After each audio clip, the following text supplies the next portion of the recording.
Often, it can be useful to express economic variables, like a firm's cost or revenue or profit, as mathematical functions. These functions are often just approximations, but they allow us to analyze the ways in which different choices by the firm can affect other variables the firm may care about. Let's look at an example of a firm that can produce Q goods at a total cost C of 10 plus 0.75 Q squared. The firm sells each of these goods for a price P. The fixed cost is 10, the part of the cost that does not depend on the level of production Q. And the variable cost is 0.75 Q squared, which does depend on Q.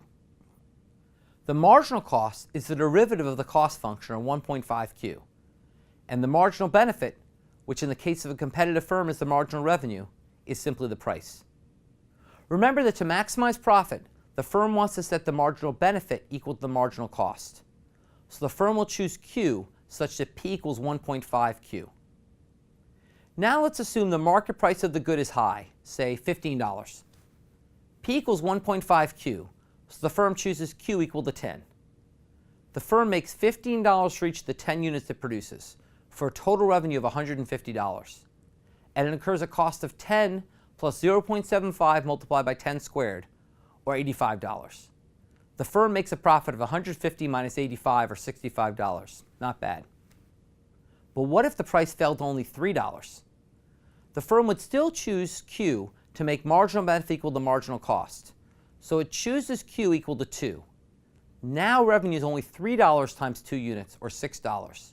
And cost is 10 plus 0.75 multiplied by 2 squared, or $13. The firm is losing $7. Is it time for the manager of this firm to panic and shut down production? No, because shutting down and setting Q equal to 0 would mean foregoing its fixed costs.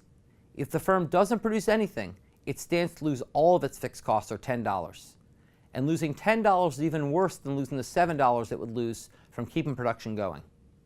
That is, negative profits aren't enough to cause a firm to shut down in the short run.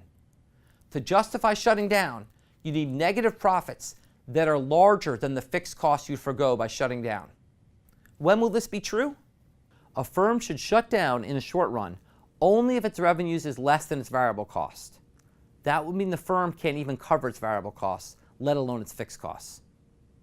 So the firm should shut down if P times Q is less than its variable cost, which implies that P is less than its average variable cost. A simple rule follows.